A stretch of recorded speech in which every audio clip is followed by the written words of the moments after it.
Hey, it's Drew Bennett from Big Damn Kid, and I have issue number 2 of Transformers the movie, the adaptation, the comic adaptation. And at this point, we are now on a couple of planets, or we will be soon. The issue is called Judgment Day, and the first page gives us a recap of what happened in the last issue, where the fight on Earth happened. The Autobots defeated the Decepticons. The Decepticons were flying back to Cybertron, and a number of them got jettisoned, including Megatron and Thundercracker, Skywarp, and they were transformed into Galvatron, Cyclonus, and Scourge, and they are now working for Unicron. Although Galvatron is not very happy about that. I mean, he does not bow down to anyone. He's still Megatron, but he's more powerful, he's crazy, and he determines that now they're going to go and defeat the Autobots, but first he has somebody he has to deal with, and that is Starscream. So Starscream, who has basically deposed Megatron as leader, is now having his coronation ceremony, and that is cut very short because Galvatron comes in, transforms into his new space cannon, and blasts Starscream to bits. He is just utterly destroyed. And so with that, another classic Transformer is dead, and we get Galvatron, who is now, he is the supreme leader of all of the Decepticons, and Unicron continues on his journey, and his journey brings him to one of the moons of Cybertron. There are 2 moons in Cybertron. He goes to one of them. On that moon of Cybertron, we've got Cliffjumper and Jazz, who in the comic here apparently have switched their colors. Because you can tell that one of them is Jazz, but he's got Cliffjumper's colors, and then we've got Cliffjumper who's got Jazz's colors. And they try to escape the... I guess there's like a mist that comes out first, and then Unicron devours the, I don't know, maybe it's like tenderizer for planets or what. And so they try to escape, but they are unable to. Back on Earth, we got Ultra Magnus, who is building a couple shuttles. Apparently they fixed all of Autobot City. I don't think it was that long, but they got that taken care of. The moon gets destroyed, and with it, Cliffjumper and Jazz get pulled into the moon. Into Unicron with the debris of the moon. And this really upsets Galvatron because, you know, Galvatron, this Cybertron belongs to him and his moons and all of that, but he suddenly realizes that Unicron has complete control over him, and he can make him do whatever he wants, include give him a lot of pain. Back on Earth, we are looking at leaving Earth to go and attack Unicron to try to save Cybertron. So Ultra Magnus with Springer and Cup and Arcee and Daniel, all those folks, they are getting into those shuttles, but before they can do that, they've got to deal with the Decepticons again. They've got the Cyclonus and the Sweeps and Scourge and Galvatron. They already come down. So the teams, they split into 2. Magnus and Springer and Arcee are in one, whereas Hotrod and Cup and the Dinobots go into another. And that's, you know, I'm sure there were more guys. Apparently, they must have killed off everybody. So that's basically who's left to go. It's all the new guys, and we know some of them from the previous comics that we put out. The ones with the headmasters and the target masters. So we know Cup and we know Blurr and we know Hotrod. But in those, we hadn't seen Arcee or Springer or Ultra Magnus. These guys are new, and they're introduced in the movie.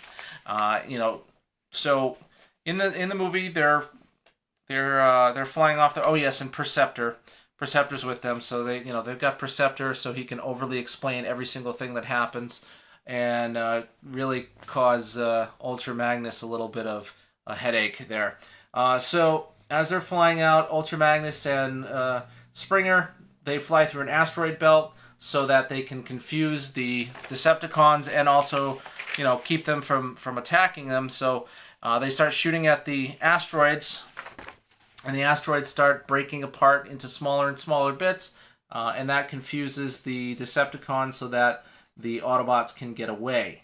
And on the other shuttle, we got the two shuttles there.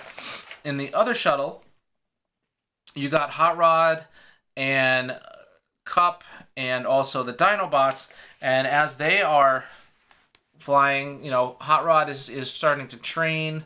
You know, it's very much almost like a Star Wars sort of thing. He's training. Cup is the old wise one, and you know, he's just kind of a silly kid, and he's, you know, but he's also a warrior, and he is trying to get stronger. Their ship gets attacked. Okay, so their shuttle is being attacked, and they pass by. They pass by this weird-looking planet. So they got this weird-looking planet, and Ultra Magnus, you know, they're calling back and forth between the shuttles. Let's see. So they're trying to outrun some missiles, and what they do is the inverse polarity. So basically, you know, they put like a full reverse, and that messes up the missiles, and that allows them to escape the missiles without, you know, without the ship being destroyed. However, from the surface of the planet, we get this giant, like, you know, grabber hand comes up, smashes through it, and pulls the ship down into the planet below. And Springer, you know, basically says to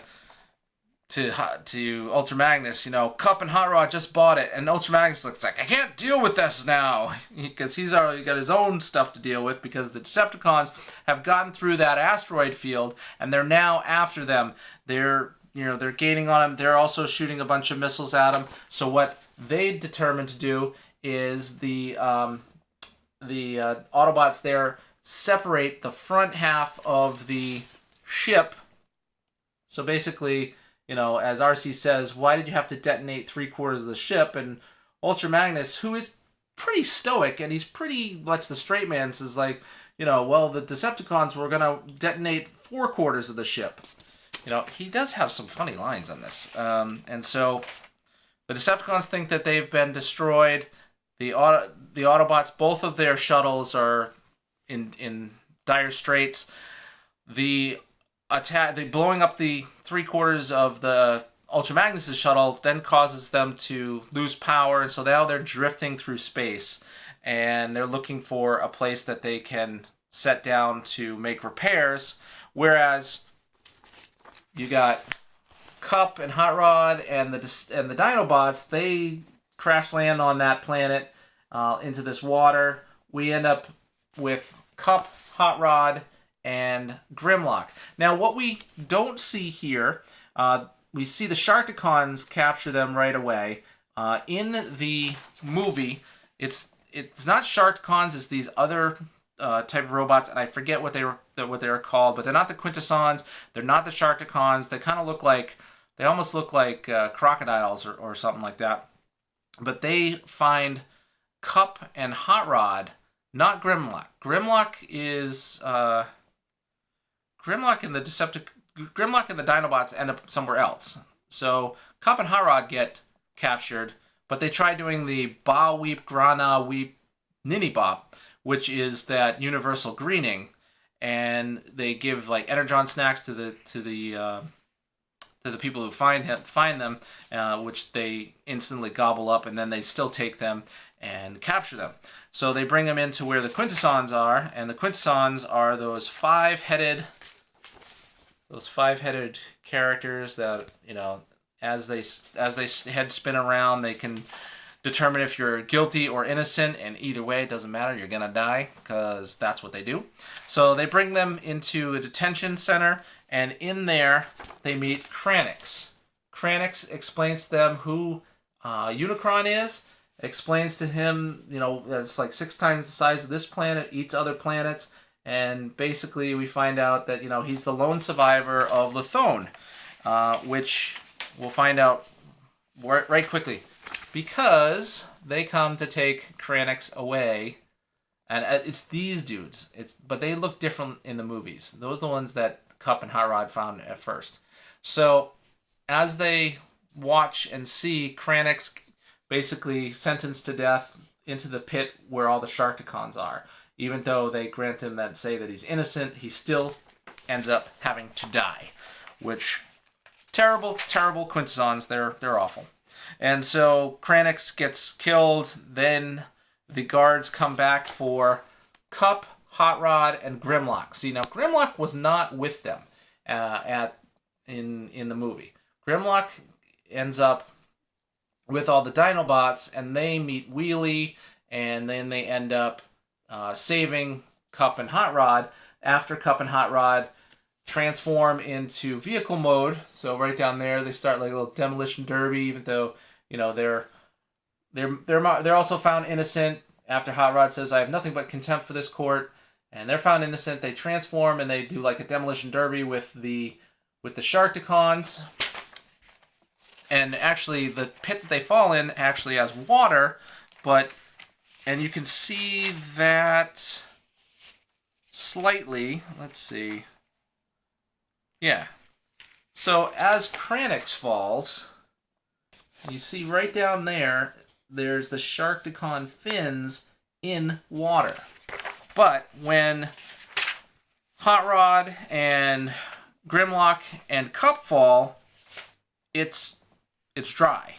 And so, instead of being able to drive around and make kind of a whirlpool and crash all of the Sharkticons into each other and keep smashing them up until they send in reinforcements, but at the same time, the Dinobots come in, they bust through the wall, and then they smash up the Sharkticons.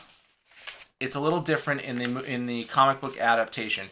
In the comic book adaptation, we get Sludge, Slag, and Swoop come in, and Sludge is quite articulate for a Dinobot. He actually explains to them that they followed him and they stayed outside, and he even says something like, let's see, "Nothing is more important than the life of an Autobot, and now that we're together, we'll win here, and then we'll retake Cybertron." That's Sludge saying that.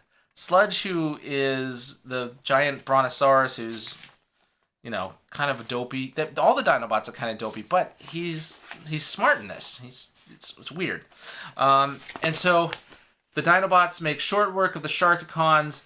Grimlock basically becomes their king, and his teeth are bigger. He is not intimidated by them at all. He can munch metal and destroy them. And so he becomes their king, and he orders them to execute the Quintessons.